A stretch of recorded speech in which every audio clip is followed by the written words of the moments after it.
a este,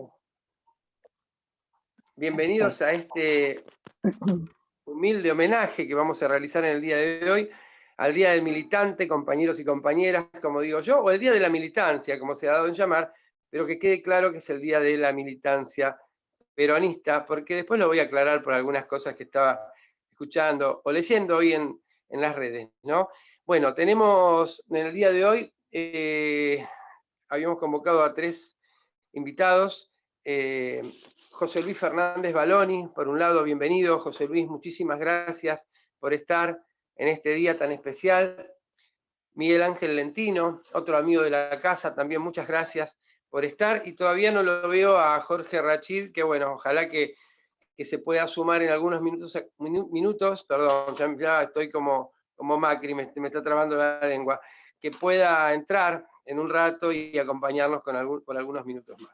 Quería contarles que estuve en comunicación con Lorenzo Pepe, que estuvo internado, por lo que me informaron el fin de semana, entonces no pudo, ya me habían confirmado hace unos días que no iba a poder estar presente en el día de hoy. Pero bueno, tenemos invitados de lujo para recordar esta fecha tan especial y además, como hacemos siempre, que podamos abrir a debate o hacer alguna, más que nada diría yo, alguna reflexión por esta fecha tan especial. Yo voy a hacer una pequeña introducción, como lo hago siempre, y le voy a dar la palabra a José Luis, que él seguramente nos va a hablar con mucho mayor conocimiento de los hechos que sucedieron hace 49 años. El año que viene vamos a estar celebrando el año número 50 del Día del Militante, de la Militante, el Día de la Militancia, porque es este día tan especial que es fue el 17 de noviembre, como es hoy, pero del año 1972, que significó el tan esperado regreso a la patria del general Juan Domingo Perón, ausente desde hacía 17 años y casi 2 meses. Quiero aclarar esto porque por ahí se habla siempre de esos 18 años, ¿no? Y es un poquito menos, o sea, Perón regresa 17 años y 2 meses después. Recordemos que después del golpe, fatídico golpe del año 1955, ¿no? Para el 20 de septiembre Perón ya había renunciado, había asumido una junta que no fue reconocida ni por el propio Perón ni por los golpistas, hasta que finalmente el día 23 va a asumir Lonardi. Y Perón va a estar de alguna manera con asilo político en la Embajada de Paraguay, y de ahí se va a dirigir a la famosa Cañonera. Va a pasar de una a otra, esto después los compañeros seguramente van a ampliar un poquito más al respecto. Yo quiero hacer una introducción simplemente y contarles que Perón partió de la Argentina un 3 de octubre, estuvo bastante tiempo, digamos, en el muelle.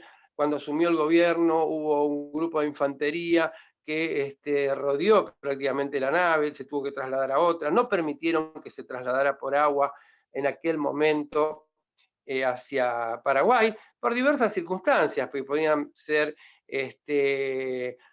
todo aquello que podría despertar simpatías a favor de Perón en aquel momento en su viaje hacia la hermana República del Paraguay, o por el contrario, todo aquello que pudiese significar una agresión. Lo cierto es que por aire se fue a Paraguay, y esto no es extraño, esto que contamos, porque sabían ustedes que un año antes, en el año 54, Perón le había devuelto todos aquellos trofeos eh, que se habían recogido en la guerra de la Triple Infamia, ¿no? Y fue nombrado Perón general del ejército paraguayo, por eso él es recibido con todos esos honores en la embarcación. No va a estar mucho tiempo en Paraguay, ahí va a celebrar porque él se va el 3 de octubre, y como todos sabemos, el 8 de octubre es su cumpleaños. Número 60 o número 62, o sea, oficialmente el cumpleaños número 60 lo celebra en Paraguay.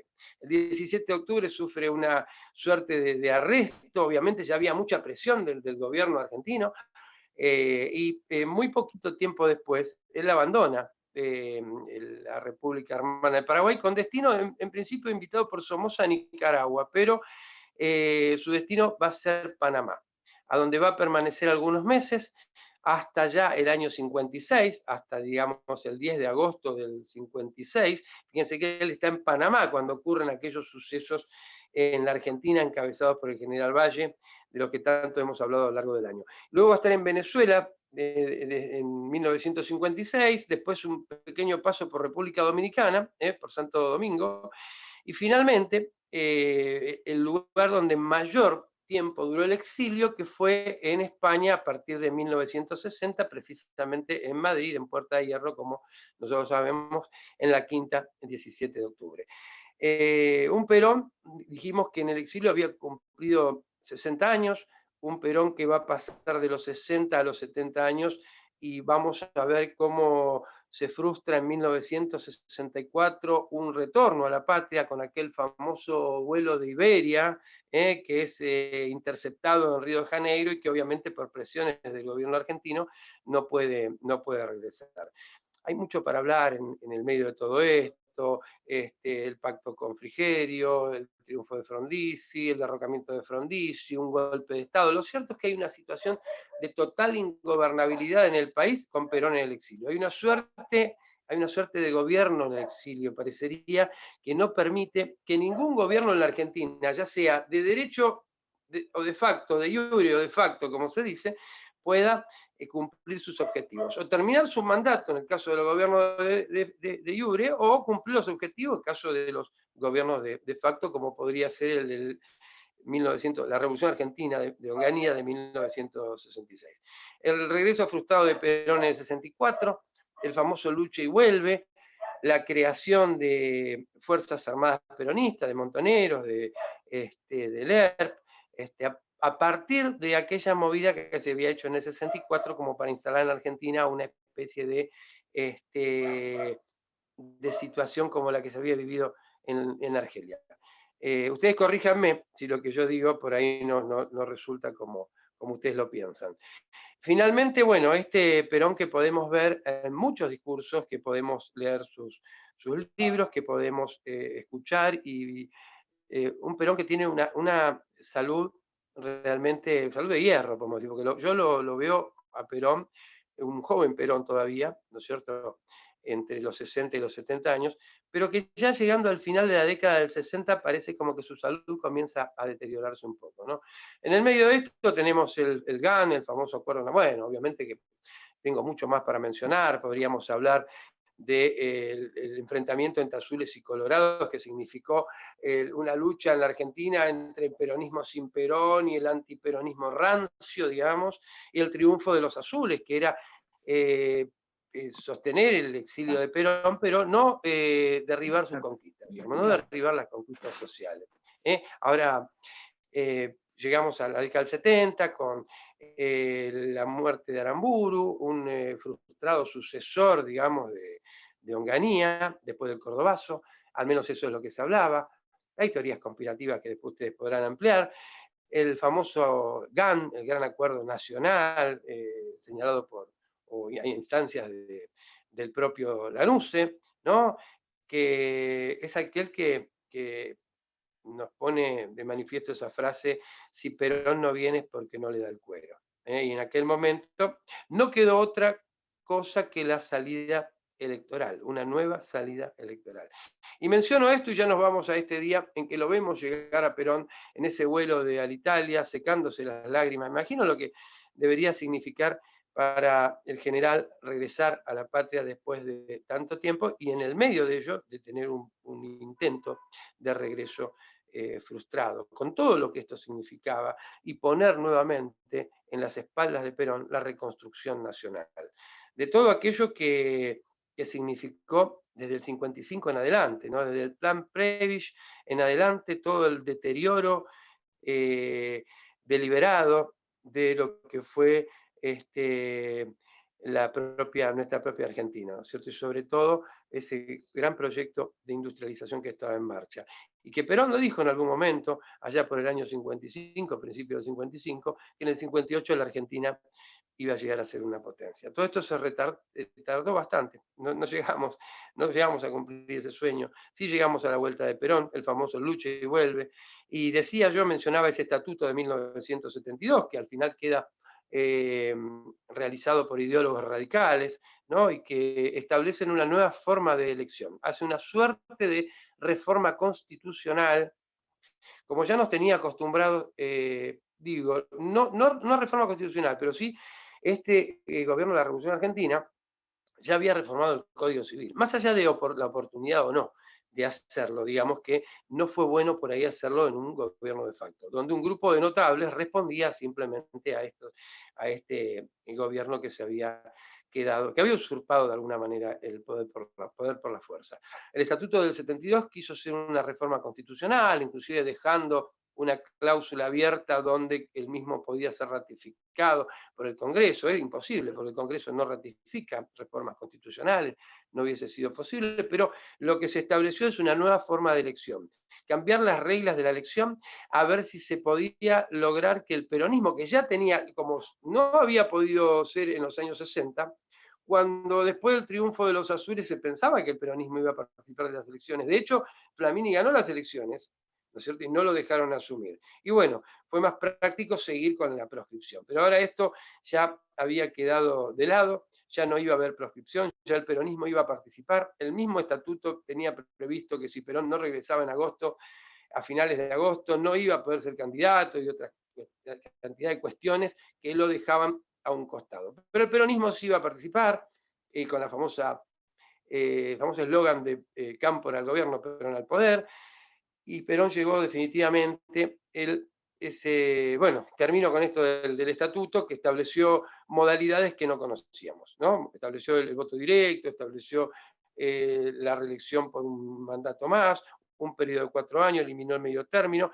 y buscó la idea de que el peronismo, digamos, para estos ideólogos, pensando o estando casi seguros que no iba a lograr más del 50%, que era lo que preveía el balotaje clásico, digamos, que requiere la mitad más uno, la mitad más un voto, ¿no? El 50% más un voto, que eso el peronismo no lo iba a lograr, y de hecho no lo va a lograr. No lo va a lograr porque Cámpora va a llegar al 49,5%. O sea, tenía la posibilidad, ese balotaje, de que las dos fórmulas que salían segunda y tercera se pudiesen unir. Entonces, ¿cuál era la idea? Que Balbín se juntara con Manrique y de esa manera superara una segunda vuelta al peronismo de un plumazo, digamos, legal. No pasó esto, obviamente, como sabemos después, pero me vuelvo un poquito para atrás. Vuelvo a este 17 de noviembre de 1972, con el vuelo de Alitalia llegando, donde muchos personajes importantes acompañaron a Perón porque no se sabía lo que podía pasar. Y era importante que en ese vuelo viajaran personalidades que de alguna manera pudiesen asegurar que nada sucediera, que nada grave sucediera. Se decía que los aviones iban a interceptar el vuelo en el aire y muchas cosas más, que por ahí José Luis lo va a recordar, y Polentino un poquito mejor, y si el Turco entra también, y alguno de la platea también. Y llegó Perón y estuvo como casi prisionero en el aeropuerto hasta que horas más tarde pudo trasladarse a esa casa que los propios militantes habían comprado ahí en el corazón de Vicente López, precisamente en la calle Gaspar Campo, donde Perón va a permanecer por un periodo de más o menos un mes. Pero fue muy interesante esa llegada y es muy interesante ese video que si después podemos lo vamos a compartir, que lo habrán visto durante todo el día de hoy, y es Perón bajando del avión y subiendo al auto, Rucci con el paraguas grande, ¿no? En un día de lluvia, y las lágrimas de Perón y sus manos pasándose secándose la cara con sus manos. Así que es muy emotivo ese encuentro después de tantos años, sean 17 o sean 18, pero son 17 y 2 meses. Pero quiero decir que es mucho el tiempo. Bueno, gracias por haberme permitido esta introducción. Quiero adelantarles que vamos a volver a reeditar el seminario de Historia, Peronismo, y hemos dado en llamar Peronismo y Estado.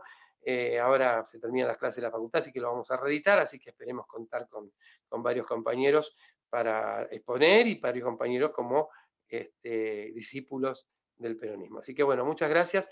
Le voy a dar la palabra a nuestro primer invitado del día de hoy, que es José Luis Fernández Baloni. Quiero agradecerte, José Luis, muchísimo tu presencia en este día tan especial y bueno, adelante cuando vos dispongas.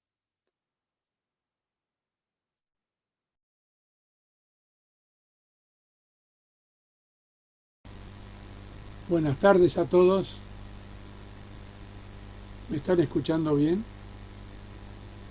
Sí, salís muy bien, José Luis, muy bien. Se escucha muy bien. Me alegro. Bueno, muchas gracias, Walter, por la invitación.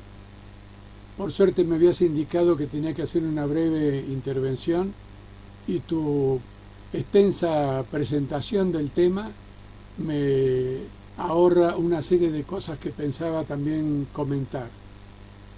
Pero me parece que hay algo muy importante en relación al Día de la Militancia, sobre todo en una jornada como hoy, en la cual hemos estado viviendo también gestos, actitudes y presencias que tienen que ver con una militancia para asegurar la felicidad del pueblo y la grandeza de la nación durante un gobierno constituido por un frente de todos, donde prácticamente está presente todo el amplio espectro de lo que es el movimiento nacional y popular, el movimiento de liberación. ¿Cómo puede ser que nosotros hoy por hoy, después de estos 49 años, estemos intentando liberarnos, resolver los problemas de la injusticia social, de la dependencia económica, de la falta de soberanía política, habiendo caído en esa trágica contradicción que Perón nos anunció, que era que el año 2000 América Latina nos iba a encontrar unidos o dominados? No tengo la menor duda de que si bien sigue existiendo la militancia y sigue existiendo este espíritu nacional y popular, está también pendiente el esfuerzo definitivo por lograr esa liberación nacional y social en una democracia plena de justicia social, como planteaba Perón durante su primer mandato. Ahora, a Perón ya desde Braden y desde Winston Churchill y desde otros ya tenían previsto que no podía hacerse cargo del poder, que no podían dejar gobernar a un coronel que con ese grado condujo un movimiento militar que accedió al poder, planteó la constitución de un consejo de planificación de posguerra, fue capaz de, además de organizar la Secretaría de Trabajo y Previsión, creó la Fuerza Aérea como institución independiente de la aeronáutica militar de cualquier otra fuerza, llegó a ser vicepresidente de la Nación y tuvo la ocurrencia de fundar una Comisión Nacional de Energía Atómica, crear el Instituto Antártico, ocupar y fundar bases en la península de ese nuevo continente. De ahí todo eso generó esa tecnología nacional que hoy nos permite tener satélites, compartir el ciberespacio y tener aspiraciones, incluso a nivel continental, de explotar el litio y otros materiales que son de plena vanguardia mundial.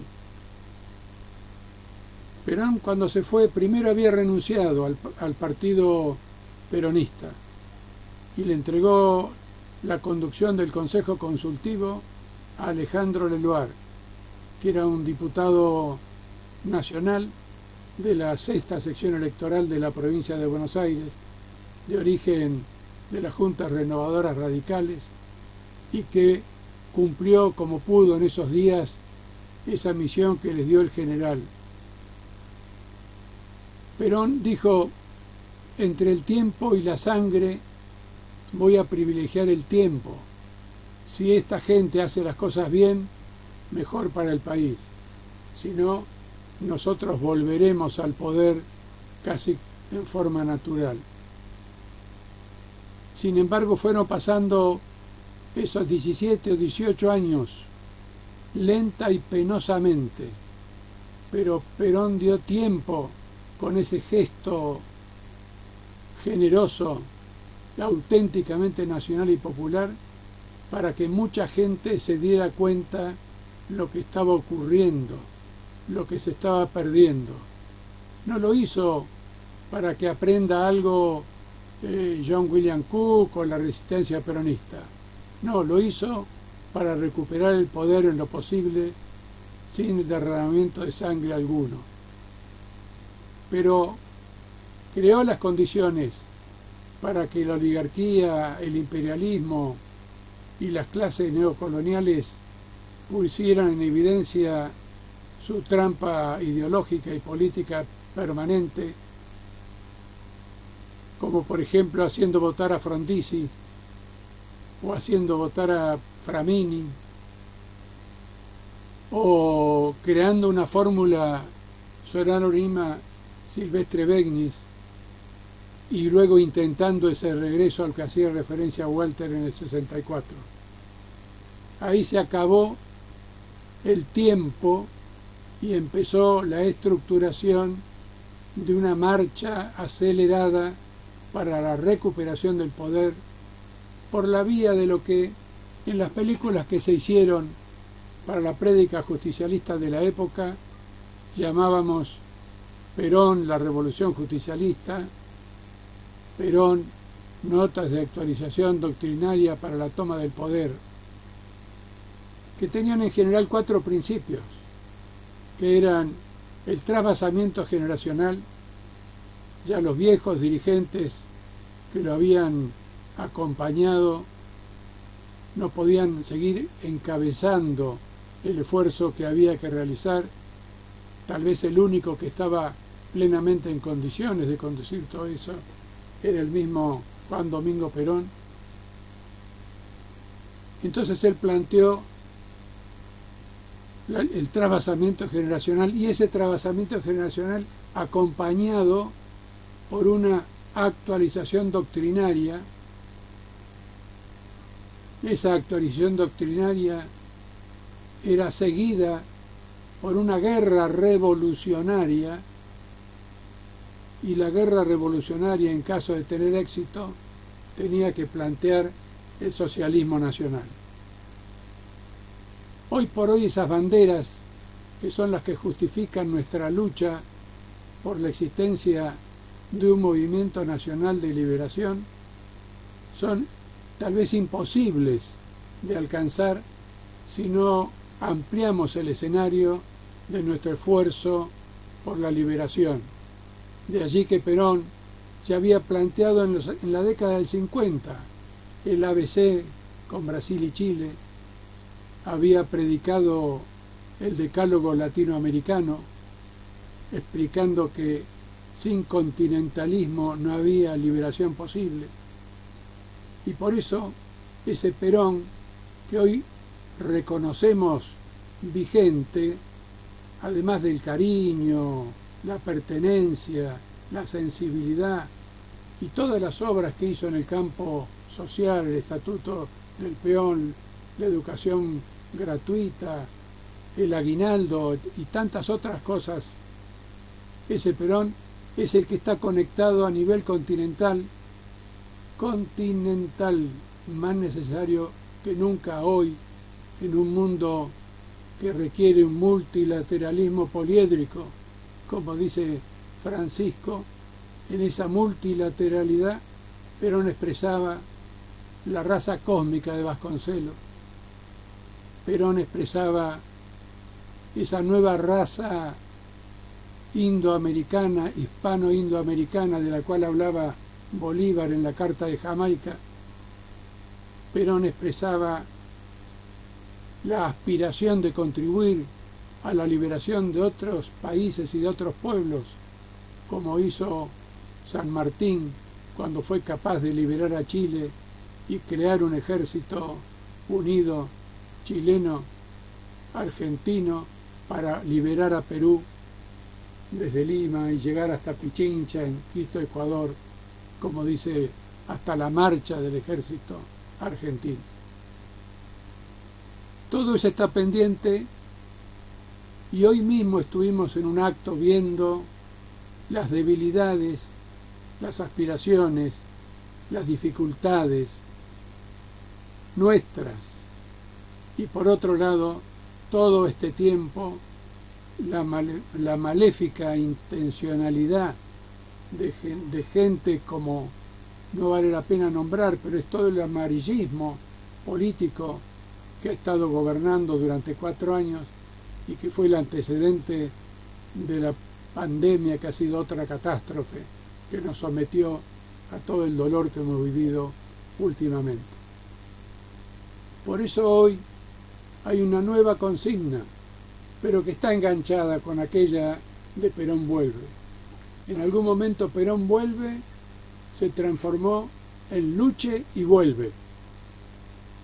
Y ese luche y vuelve estaba integrado por todas las herramientas que disponía Perón como conductor, incluido el movimiento de jóvenes oficiales de las Fuerzas Armadas, a los cuales llamó en términos generales los tenientes de la Revolución, sosteniendo que desde que generales irresponsables, azules y colorados, habían cometido los errores, no ya del 41-61, del cual siempre todo el mundo habla, sino también del decreto que emitió con la firma de Guido, el gobierno que reemplazó a la caída en su momento de Guido.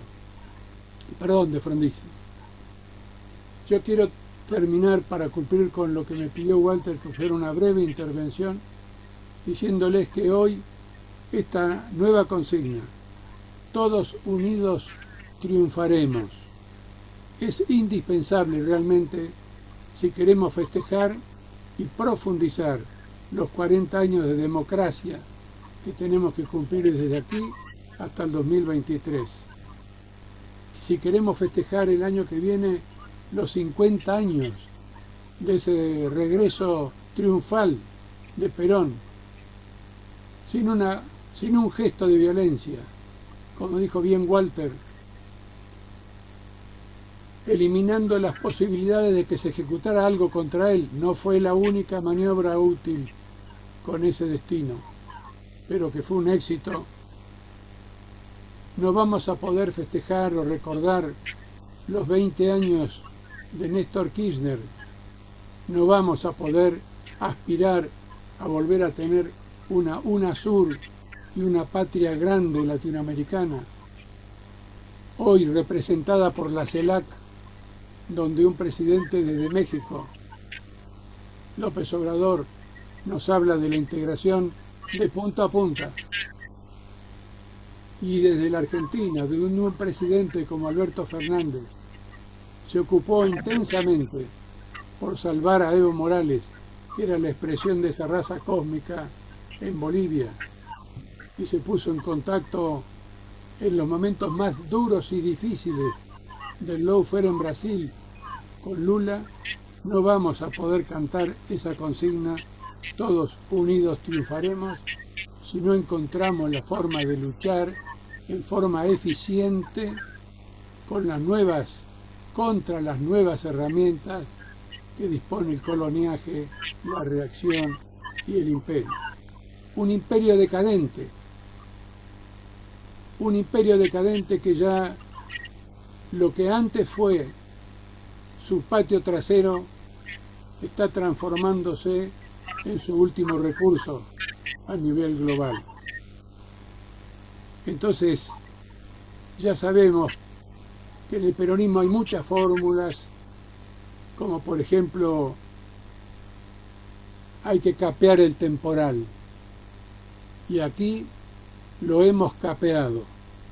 Hemos superado la catástrofe económica, el descalabro financiero y económica del macrismo. Y hemos afrontado la pandemia con el castigo que significó que solamente hayan votado un poco más del 60% de nuestros ciudadanos. Pero hoy por hoy, ya en ese esquema del temporal, sabemos cuál es el viento que nos hace falta, porque cuando uno no sabe dónde va, no hay fuerza que le resulte útil. Entonces estamos, y ahora me voy a poner un poco más criollo, a punto de dar vuelta a la taba.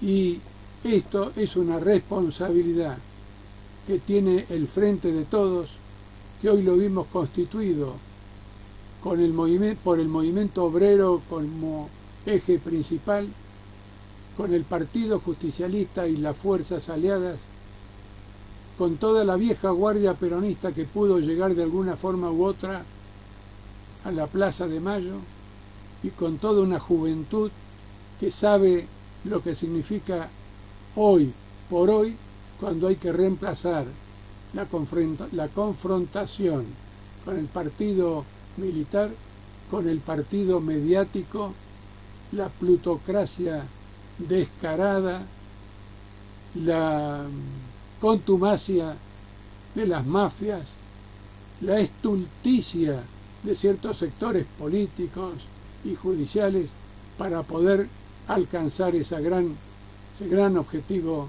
del general, que era la felicidad del pueblo y la grandeza de la nación. Gracias, Walter. No, muchas gracias a vos, José Luis, por estas palabras. Muchísimas gracias por estar en este día tan especial, junto a los compañeros que han decidido hoy acompañarnos acá en el Zoom. Y ahora, bueno, no te me vayas porque seguramente alguna pregunta te van a hacer. Yo también tengo varias cosas que me gustaría, sé ya la respuesta, pero me gustaría incentivarte para que vos las cuentes. Y ahora le doy la bienvenida a Miguel Ángel Lentín, otro amigo de la casa. Bienvenido, Miguel. Muchas gracias por acompañarnos también en este día tan especial. ¿Estás por ahí? Hola. Sí, buenas noches a todos. Buenísimas, buenísimas. Adelante. Gracias, Walter, por la invitación. Fue un placer escucharte y un poco excedido en la presentación, por lo menos hacia mi persona, pero fue también reconfortante escucharlo a Fernández Baloni, porque es un hombre que ha vivido especialmente este periodo de la historia argentina, desde cerca de los lugares del poder. Yo no voy a hablar hoy de la historia por todos conocidas. Ya Walter nos hizo un resumen de estos años en el que el general debió abandonar el poder y las luchas para traerlos nuevamente. Pero lo que sí puedo decirles, yo tengo 78 años, son vivencias. 12 años tenía cuando, allá en 1955, la revolución fusiladora, primero era la libertadora entre comillas y al año siguiente la fusiladora, derrocó del poder a Juan Domingo Perón. Poco menos de un año después nos dio la esperanza de un posible rápido retorno al general Juan José Valle y una serie de militares y civiles que intentaron infructuosamente entre el 9 y el 12 de junio rebelarse contra esa ignominia que había ocurrido en el país. Desgraciadamente, el movimiento de recuperación nacional fue derrotado antes de nacer, abortó. Recuerdo que mi padre volvió a casa esa noche, había salido a colaborar ahí en los cuarteles de Pichincha y volvió al rato, extrañaba a mi madre y dice, ¿qué pasó? Abortó. ¿Abortó quién? Pregunta. Mi madre de política entendía muy poco, pero abortó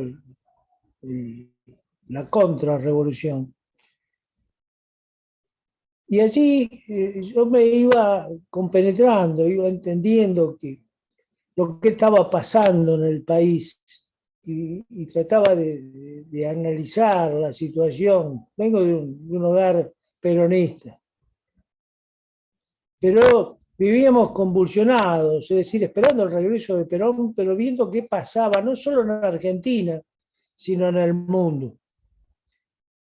Y allá apareció al poco tiempo la Revolución Cubana, que parecía de que era un faro que posiblemente en América iba a despertar especialmente a una juventud que se rebelaba contra el sistema.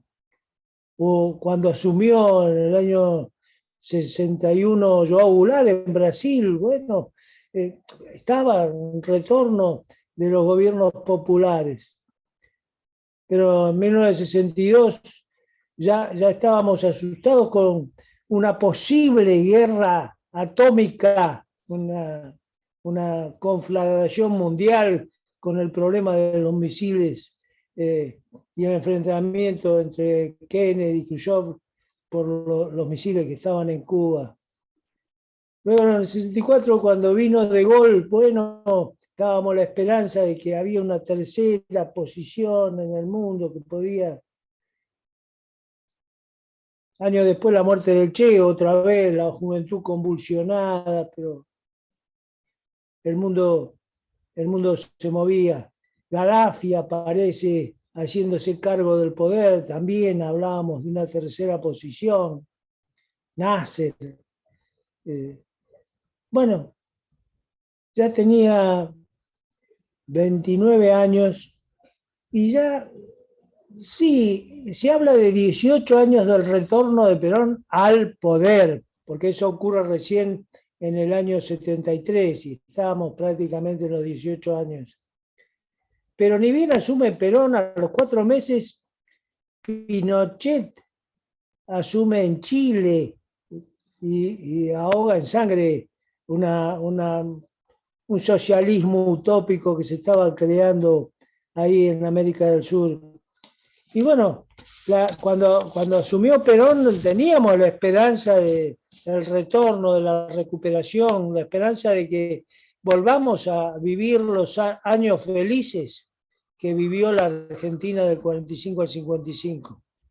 Pero con la muerte de Perón, esa esperanza se esfumó.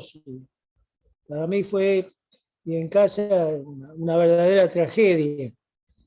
Bueno, 31 años y desde ahí para acá, desgraciadamente, a pesar de los contratiempos, de las terribles masacres que hubo acá en el país, no importa si eran 10.000, 20.000 o 30.000 desaparecidos, eran demasiados, fueran los que fueran. Y el retorno a la democracia fue gracias al peronismo, no gracias a Alfonsín.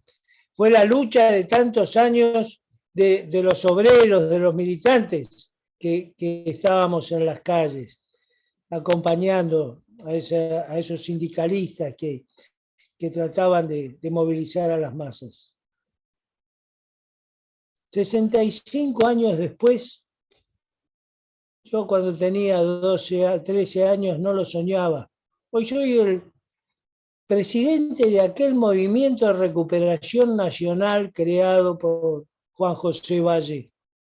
Y soy el heredero de aquellos hombres que siguieron a través del tiempo, algunos que se habían sublevado con Juan José Valle, que anduvieron escondidos, que lo conformaron y lo mantuvieron vivo a través de los años. Pero desgraciadamente, esa Argentina potencia con la que todos soñábamos, cada día la veo más lejos. Pero no la veo más lejos por la falta de voluntad del pueblo argentino. Yo creo que los jóvenes argentinos se tienen fe, porque la juventud tiene fe en sí misma, pero el mundo que les estamos dejando está cada vez peor, cada vez más grave. La desocupación es ya una endemia, porque la tecnificación conduce inevitablemente al reemplazo del hombre por las máquinas, por los robots. Entonces, esta es una solución que va a haber que buscar a nivel mundial. Y tal vez la solución, como todo lo que se espera acá en la Argentina, venga de afuera, pero nosotros tenemos la obligación de luchar, nosotros tenemos materia gris, nosotros tenemos las enseñanzas que nos dejó el general y que lo dejó todo escrito. Hay unos principios indiscutibles del liberalismo económico. Ahora se habla de neoliberalismo. El liberalismo no es nuevo, el liberalismo es más viejo que la injusticia. Es liberalismo puro desde el tiempo inmemorial a la fecha. Este principio dice algo así como que, esto lo dicen los liberales, nuestros principios no deberán ser aplicados siempre y en todo lugar, sino con el criterio de adecuación de la medicina, que no receta a todos los enfermos el mismo remedio. Yo a eso lo llamo adecuación a los intereses de ellos, porque aplican en cada país del mundo, de acuerdo a la situación de ese país, un remedio diferente. Pero es un veneno que para esos mismos países sirve únicamente para ellos. Ese mismo principio debemos utilizar nosotros. Pero ¿cómo? Con nuestra propia receta. Y nuestra propia receta la dejó escrita el general Perón. Pero uno de los graves problemas que tenemos acá en la Argentina, tal vez el más grave, y todos los demás problemas son consecuencia de este, es el problema económico-financiero que tiene el país. Tenemos demasiados economistas que nos hablan de el pago de la deuda externa, del reconocimiento, de bajar el gasto público, de tratar de sostener la moneda sin emisión. Y con este sistema hay dos maneras de enjuagar el déficit que cada vez va a ser mayor de los estados, o con la emisión o con la deuda. Y una solución es más grave que la otra. Y yo digo que tenemos que encontrar la solución a través del manejo de nuestra moneda. Ustedes saben, amigos, porque lo hemos vivido, la mayoría lo hemos vivido porque no pasaron tantos años. Al peso argentino se le sacaron 13 ceros. La cifra es espantosa, estamos hablando de trillones de pesos. Uno es 1 trillón de pesos de hace no muchos años atrás, 3, 4 décadas. Y esto es una locura increíble y los argentinos la superamos, pudimos vivirla. Estamos hablando de trillón de diferencia. No existe en la historia de la humanidad, salvo en Hungría, pero allá había una consecuencia de una guerra y la moneda se la estaban manejando los demás y el desastre económico lo tenían a consecuencia de la guerra. Que un país en paz tuviera esta crisis. Y todavía estamos nadando en dulce de leche, porque ya habría que sacarle, si no 2 o 3 ceros más al peso, para volver a hacer una moneda manejable. Yo creo que tenemos que solucionar este problema del manejo de nuestra moneda. Siempre que dejemos que los banqueros nos manejen la economía, no vamos a tener solución. Perón lo primero que hizo cuando asumió el gobierno fue nacionalizar la banca, nacionalizar los depósitos. Mientras el banquero cobre interés compuesto sobre el dinero que recibe, porque ni siquiera es dinero propio, sino dinero de los ahorristas, que prestan entre 2 y 9 veces, no vamos a tener solución. El problema más grave que tenemos es que no manejamos nuestra moneda. Y lo peor que está ocurriendo ahora en el país es que siempre nos cuidamos del contrabando hacia adentro, pero ahora a través de la mal llamada hidrovía del Paraná tenemos otro hecho mucho más grave y pernicioso aún, es el contrabando hacia afuera. Paraguay se alaba de estar exportando más cereales que la Argentina, cuando no tiene territorio para producir ese cereal. No nos damos cuenta de que se lo están llevando de nuestro país a través de todas esas series de puertos privados que hay en nuestras fronteras marítimas, o fluviales, mejor dicho. No nos damos cuenta de que el país se está desangrando. Las venas abiertas de América Latina de Galeano son un poroto al lado de lo que le está pasando a la Argentina en este momento.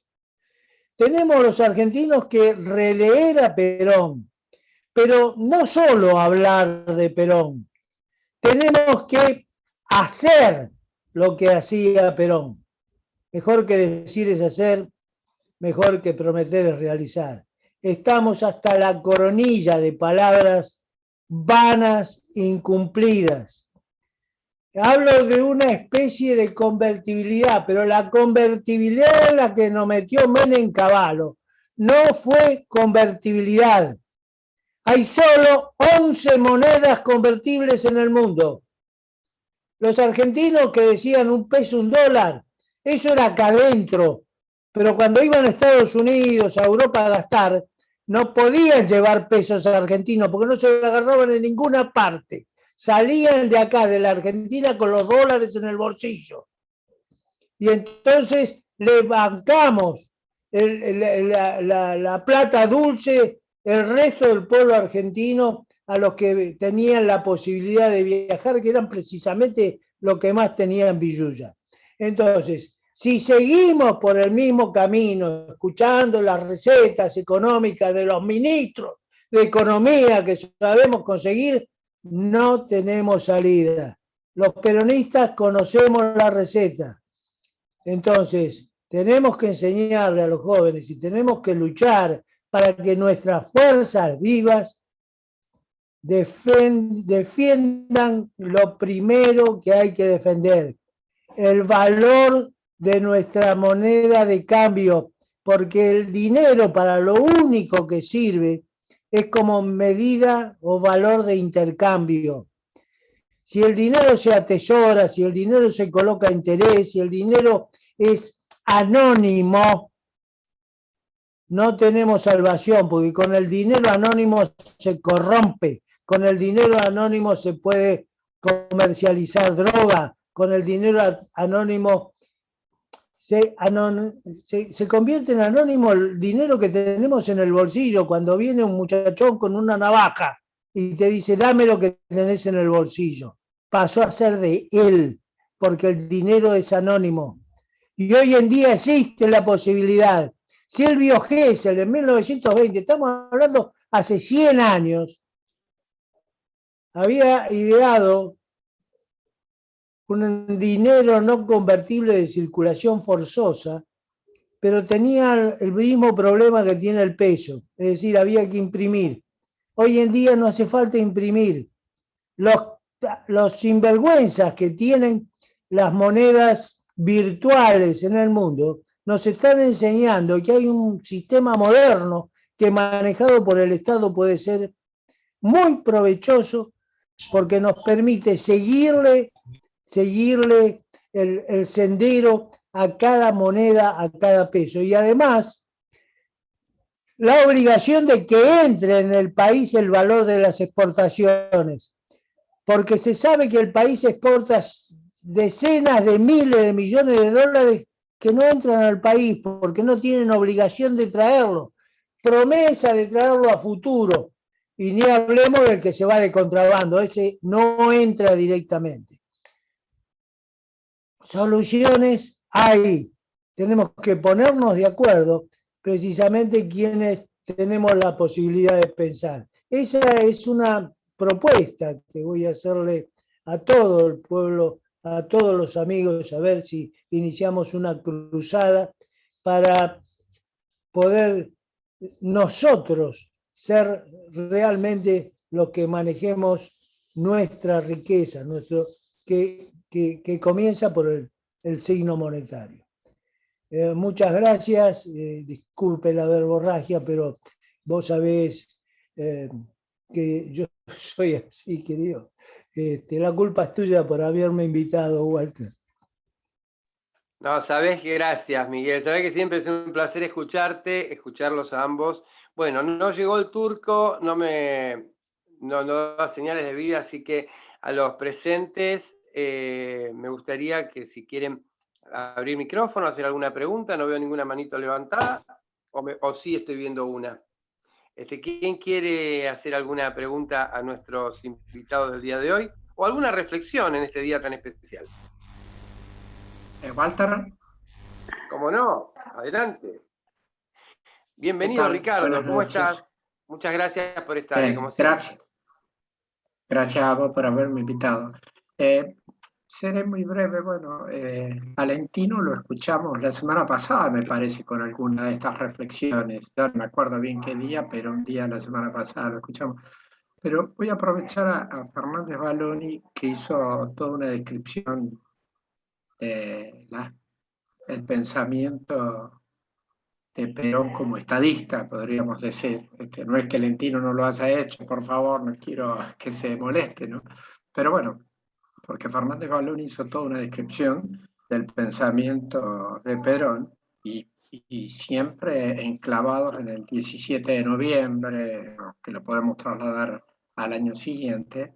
¿Quién entiende él, sin que esto sea una suerte de ucronía, quién entiende él que eran los seguidores o los que lo podían apoyar o podían sostener estas máximas del pensamiento del general Perón en el 73, cuando él toma, en septiembre del 73, cuando él efectivamente toma el poder formal, digamos, más allá de lo material que lo pudo haber tenido antes, en esos meses? Si podría avanzar en quiénes eran, porque, bueno, como todo movimiento, tiene distintos, se pudieron observar distintos sectores, gente, no sé, voy a usar una terminología de Modé, había gente un poco más de derecha o más de izquierda. Bueno, el propio Vicente Solano Lima era un conservador ultranza, pero bueno, sacando a Solano Lima, o qué grupo, o qué sector, o qué referentes, podríamos decir con terminología moderna, podrían haber sido los que sigan, o los que lo hayan entendido tal vez al general, y que sigan esa línea de pensamiento de estadista grande, de insertar a Argentina en el mundo con el valor que realmente creemos que tiene. Bueno, a mí me parece que hay que hacer una precisión sobre cuál era la situación internacional en la cual se produjo este regreso definitivo de Perón al país. Y no quiero fungir como el que expresa lo que decía Perón o lo que decía o lo que era la verdad, sino mi interpretación de lo que vivimos, teniendo como elementos algunas de las cosas que he hablado con el mismo Perón y otras. Perón nunca pensó que iban a ser tan descarados la cúpula militar de la época de llevarlo a una elección en el año 73.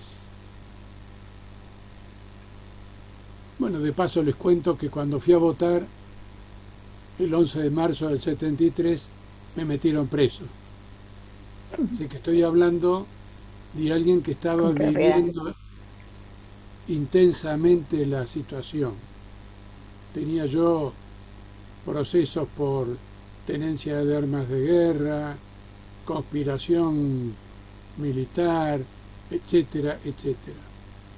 Porque había estado comprometido en la organización práctica de ese regreso del general mucho antes, desde el día que finalmente se concretó. El mundo en ese momento estaba cambiando. Perón había lanzado la idea de la tercera posición internacional a fines de la década del 40. Y en ese marco, como dijo Miguel Lentino, existía una posibilidad para la Argentina potencia. Sobre todo porque con ese Perón estratega y estadista, general de Fuerzas Armadas y conductor de pueblos,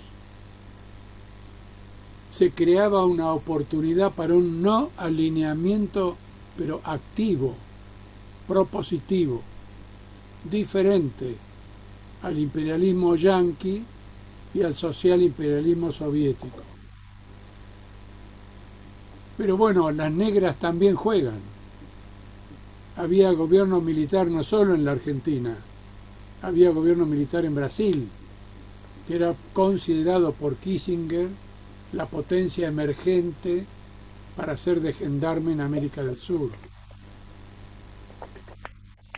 Y en esa instancia Perón pensaba, creo yo, que presidente de la Argentina había muchas personas que podían cumplir esa tarea, pero se necesitaba una suerte de canciller continental, impulsor de la tercera posición internacional.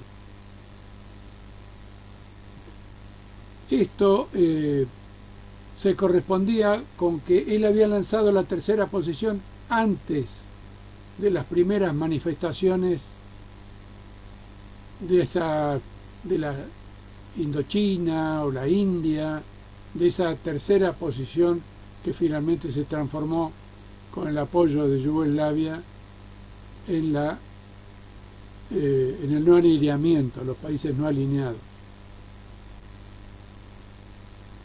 Y formó parte la maniobra de postergar y postergar y postergar las elecciones y el acceso verdadero de Perón al poder en el marco de esa maniobra del imperialismo norteamericano, que ya estaba en decadencia, pero que todavía tenía pretensiones y que fue capaz de arreglar con Mao Zedong y la China continental, dándole la espalda en forma bastante traicionera a la China de Chiang Kai-shek, la China de lo que hoy se llama Taiwán.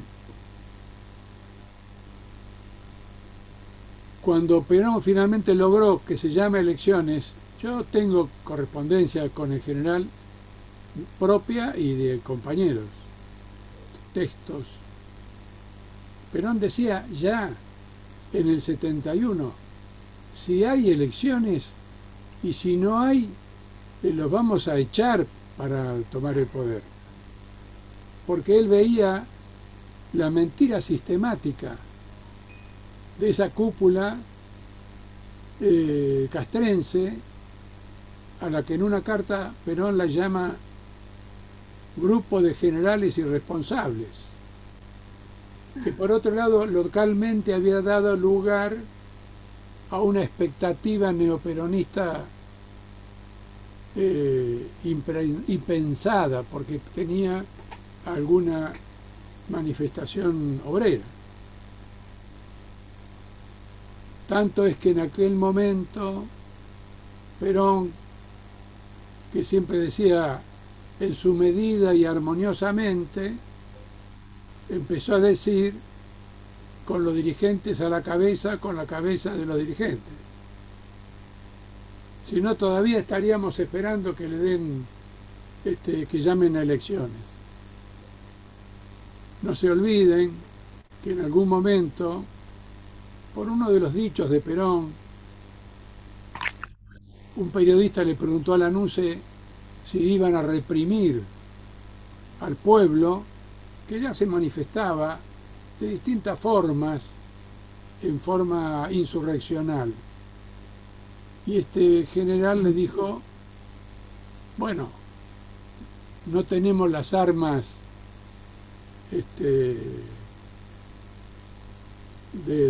no sé, de modelo, o les dijo una cosa, que las armas no estaban al cohete. No tenemos las armas de adorno, dijo este hombre.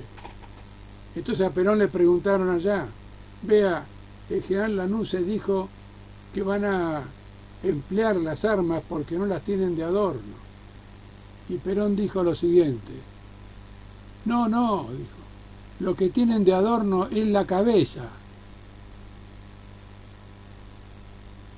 ¿Sí? Entonces, cuando uno habla de la carta de situación, no puede poner el acento en si Cámpora iluminó torcido o si Perón bajó por la puerta de la derecha o la puerta de la izquierda.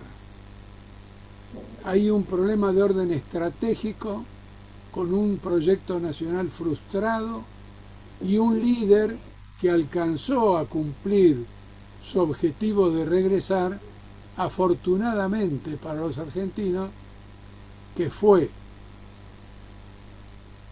ascendido a teniente general de la nación después de todos los tribunales, las calumnias y las barbaridades que se habían dicho de él, y que a pesar de eso se puso el uniforme de la patria, pero marcó dos señales muy importantes.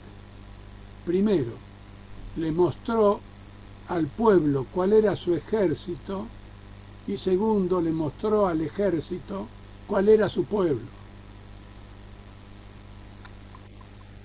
Entonces, no vale mucho la pena ver si era fulanito o menganito. Aquí hay un problema más complejo, por eso yo hago y retomo con el mayor entusiasmo y la perspectiva, soy optimista a pesar de las dificultades, de tener una visión de estadista, sobre todo porque nuestro maestro, el general Perón, no solo fue general, no solo fue presidente, sino que además era un filósofo y era un conductor y era un estadista, y a lo mejor si nos acostumbramos a mirar las cosas en esa perspectiva, dejamos un poco de lado las miradas menos trascendentes y vemos la situación general, que hoy, como nunca, es global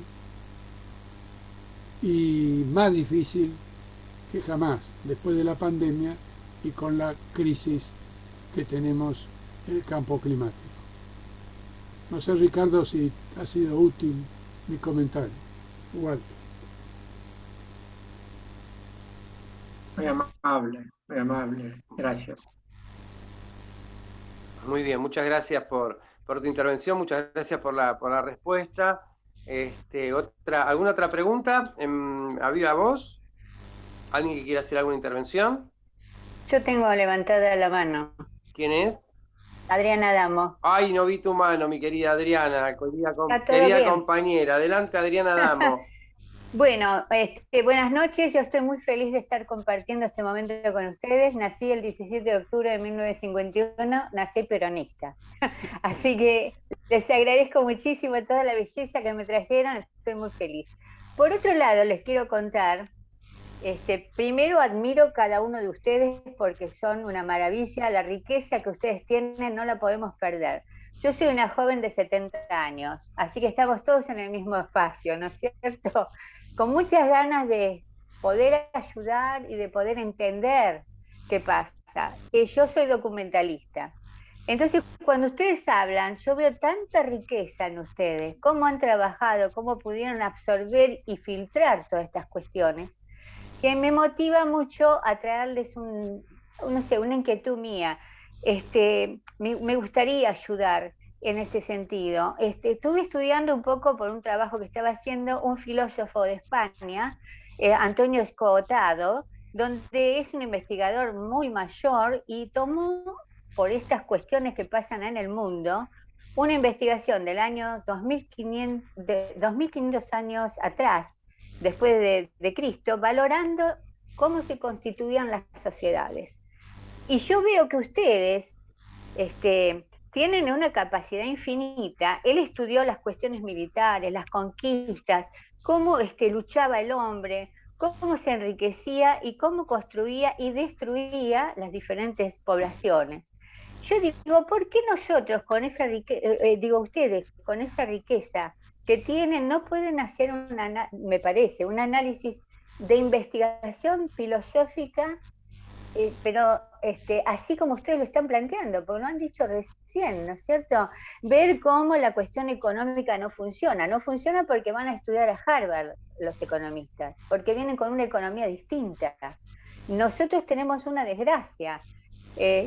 Nosotros vienen a dar acá muchas cátedras a las universidades argentinas, pero son admirados por nosotros mismos cómo funciona la economía en Estados Unidos. Y nosotros formamos gente para que trabajen para ellos. Es terrible lo que hacemos. No sé, mi punto de vista es tratar de encontrar la forma de que no continúe funcionando así, ¿no es cierto? Porque el pobrismo se crea a partir, por ejemplo, en el mundo, de cómo se fusionaron los atenienses, los romanos, y cómo las propiedades se retenían, y entonces sometían al pueblo, y ahora estamos igual, nos están sometiendo porque estamos en la misma posición. Y ustedes con esa cantidad de información que tienen, si podrían tal vez trazar líneas por donde se hicieron las monstruosidades, ¿no? No sé, me da la impresión de que se puede hacer una cosa así, si se pudiera trazar algún camino, para estar más claros, porque también el que asume para gobernar tiene bastantes dificultades, porque no ve las cosas. Bueno, es un poco lo que yo quería traer como inquietud, nada más. Les agradezco. Gracias, Adriana, es muy interesante, claro que sí, estamos todos en la misma, del mismo lado en esta batalla que tratamos de llevar adelante. Y es cierto lo que vos decís, y si me permiten hacer esta apreciación, nos han vendido innumerables espejitos de colores, y no nos olvidemos de que no hace mucho tiempo nos enseñaban la famosa teoría del derrame, ¿no? El derrame, que es algo absolutamente aberrante, es que a los de abajo les cae lo que les sobra supuestamente a los de arriba, pero nunca terminó de pasar esto, porque parece que había algunas canaletas que eso que sobraba terminaba desviándose hacia otro lado. O sea que toda esa grandiosa economía imperialista, como podemos decir, nunca terminó de satisfacer a los pueblos, digamos, llamémosle en vías de desarrollo, por llamarlo de alguna manera, ¿no? O sea, siempre terminamos en los mismos lugares. Yo siempre partí de hablar ahora por ahí José Luis o Miguel pueden decir, lo importante que fue aquel famoso informe Prebisch, ¿no? Aquel horroroso, mentiroso, hipócrita, que después el propio Prebisch se encargó de decir lo que realmente había sucedido, y fue abrir la puerta del Fondo Monetario Internacional, un organismo que se había creado 10 años atrás de la caída de Perón, y al cual el gobierno peronista nunca le había querido abrir la puerta. Y ahí comenzó, digamos, una tarea del imperio. Y otra cosita para cerrar también es lo que mencionaba José Luis respecto de Brasil. Es cierto, a Brasil le dieron la derecha, creo que tuvo mucho que ver, más allá de estar Getúlio Vargas, más allá de la forma en que muere Getúlio, la participación que tiene Brasil, está el monumento ese ahí en Río de Janeiro, ¿no es cierto? La participación, la gente que manda a la guerra, y Argentina se mantiene neutral. Ellos reciben como premio la industrialización en San Pablo, nosotros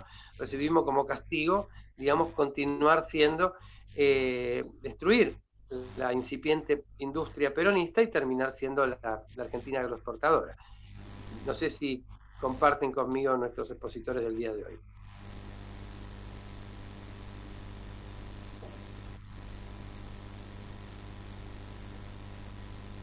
Hola Miguel. Walter, sí. Realmente lo explicó bien Fernández Balloni. La verdadera política, lo verdaderamente importante que debe manejar un jefe de Estado, no es solamente la economía interna del país, sino la geopolítica, es decir, la política internacional. Solo ningún país del mundo, y especialmente los más débiles, están en condiciones de enfrentar a los poderosos que por sí solos tienen la posibilidad de defenderse. Pero fíjense que cuando necesitan unirse, de inmediato se toman del brazo y enfrentan a quien sea en el resto del mundo. Y en las últimas épocas, como bien lo aclaró Fernández Balloni, el poder económico mundial ha alcanzado una dimensión ya ciclópea, muy difícil de doblegar porque manejan la economía del mundo entero. Y no solo manejan la moneda nuestra a través de los bancos centrales, que están no para defender los intereses del país, sino para defender los intereses de los banqueros. Los bancos centrales de lo que se ocupan es que no se caiga ningún banco para que no salte el sistema por el aire. El tema es regularlos, obligarlos a centrarse dentro de los cánones que ellos mismos fijan para evitar que se produzca el crack. La caída de un banco va a producir irremediablemente la caída de otro, y cuando caen dos, inmediatamente vienen 3, 4, 5 y se produce un crack colectivo. Desgraciadamente eso es inevitable, el sistema está hecho así, pero está hecho y manejado por ellos. Por eso yo hablo de la importancia del manejo de la moneda. Perón lo dejó todo escrito, es decir, lógicamente no existía la posibilidad hace 40, 50 años atrás, ni siquiera 20 años atrás, la posibilidad de manejarnos con dinero virtual. El mundo va hacia eso, pero no tenemos que llegar tarde. Tiene el Estado argentino que tomar cartas en el asunto y manejarlo. Si lo deja en manos de los banqueros, ya se está hablando de cobrarles impuestos y de cobrarle tasas a los bitcoins. ¿Cómo le van a cobrar? ¿Le van a cobrar con coin? ¿Le van a cobrar con dinero virtual? ¿Cómo lo van a cobrar eso? Pero ya se están preocupando porque el mundo va hacia eso. Es decir, ya no les alcanza con fabricar dinero, porque fíjense que Estados Unidos, a pesar de todo su poderío, es el país que fabrica más dólares en el mundo. Claro. Está fabricando dólares a una velocidad infernal, que si no fuera Estados Unidos estarían peor que la Argentina. La inflación allá tendría que ser galopante, pero en los Estados Unidos de Norteamérica. Y los está salvando, y algo dio a entender Fernández Balloni, China. China absorbe una enorme cantidad de dólares, pero cuidado que los está usando lentamente para ir ubicando y comprando en distintos lugares del mundo. Ya hizo pie en la Argentina, transformando esos dólares en físico, es decir, en tierras, en empresas, en acciones, es decir, saben que el valor el país que más tiene dólares guardados en este momento es China, porque le está vendiendo al mundo. Y ellos guardan, pero saben que esos dólares no sirven. Entonces están invirtiendo en el mundo. Tontos no son, no lo sacan de golpe, porque si no, ellos mismos encarecen los productos que van a comprar.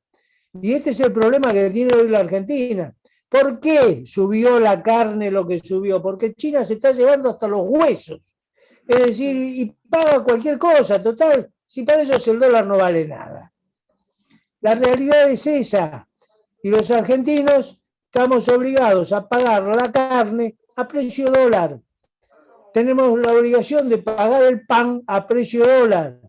¿Y por qué? Y porque los que manejan, que no son los pequeños campesinos, los que manejan la producción agropecuaria en la Argentina son los pools de siembra. Son varias empresas multinacionales poderosísimas que explotan los campos. Ya los pequeños campesinos no están trabajando más la tierra, la alquilan. Si averigüen en los pueblos qué es lo que está pasando. El que tiene 100, 200, 300 hectáreas la alquila. Le están pagando $1.000 por hectárea por año. Y un campesino que recibe $100.000, $200.000, $300.000 precisa trabajar. ¿Para qué? Si él sigue siendo el dueño del campo. Todos los años sabe que viene y le ponen los billetitos arriba de la mesa. Y no corre el riesgo de que si llueve, si no llueve, si hay agua, si no la hay. Es decir, son los pools de siembra y se están contrabandeando el cereal de la Argentina. La Argentina produce, pero no le entran las divisas que corresponden a esa producción.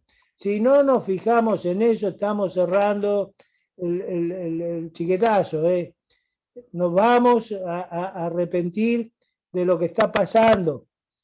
Estamos distraídos, que le pagamos al fondo, que no le pagamos al fondo, que qué es lo que hacemos, pero esto es la parrala.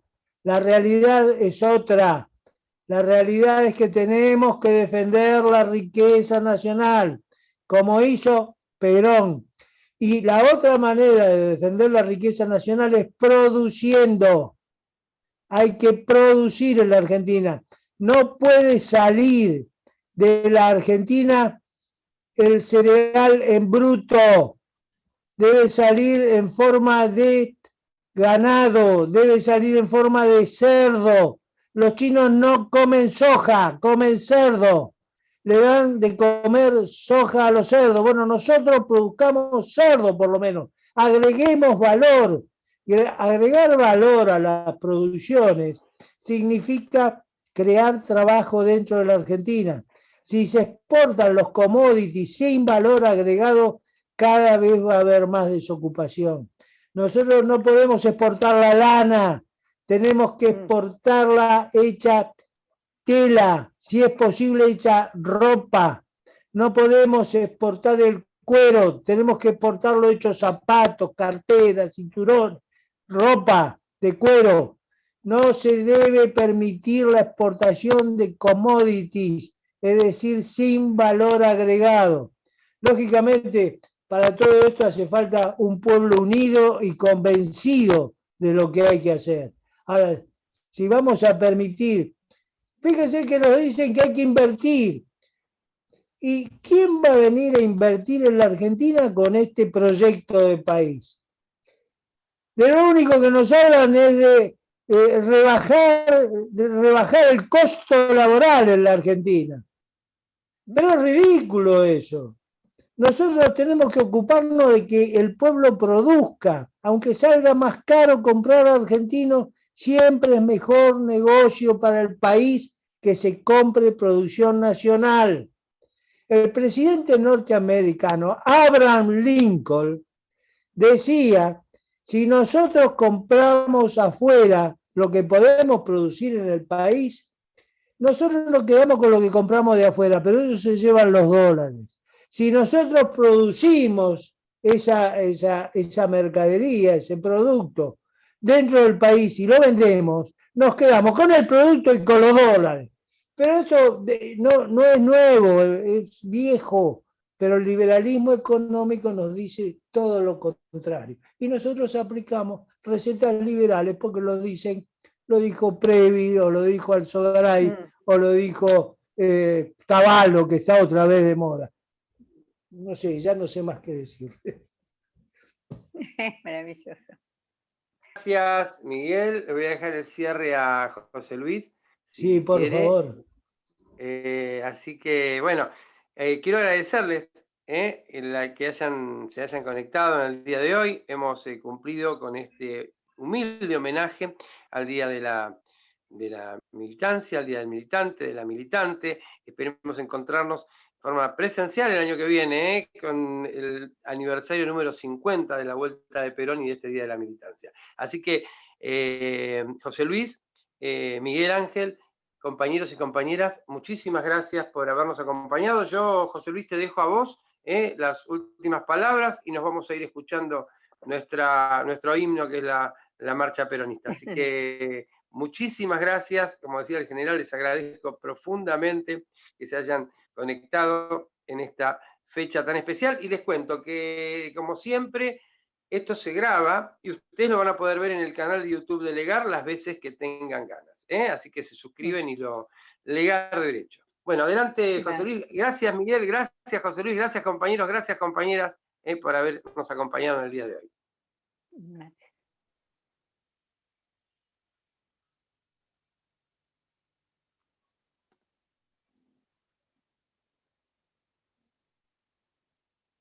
Bueno, antes que nada les agradezco que me avisen que haya abierto el micrófono.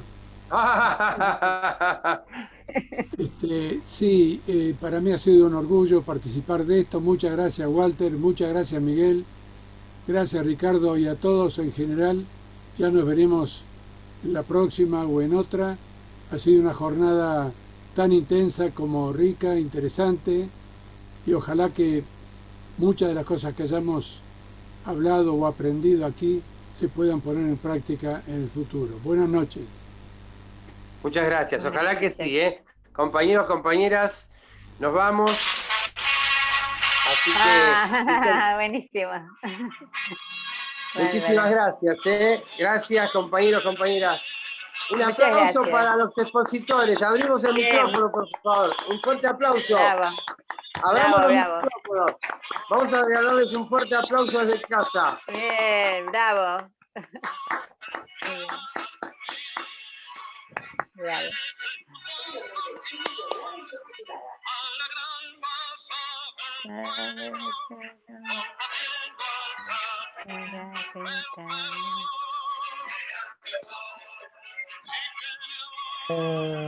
Cuánto vale Perón, Perón, gran conductor, sos el primer trabajador.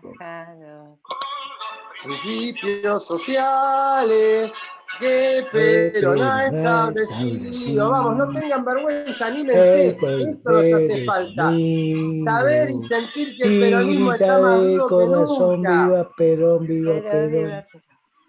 Hay que hacer peronismo. Sí.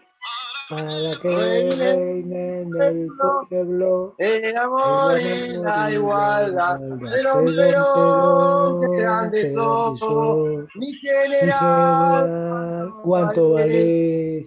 Perón, gran conductor, sos el primer trabajador. Imitemos el ejemplo de ese varón argentino.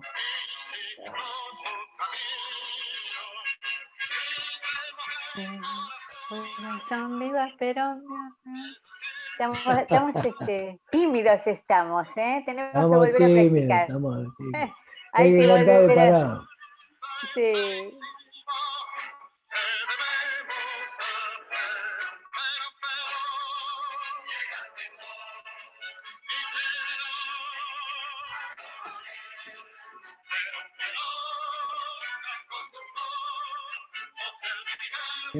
Trabajador. Muy bueno. Gracias. Nos Hasta la vemos. próxima. Muy bueno, muy bueno.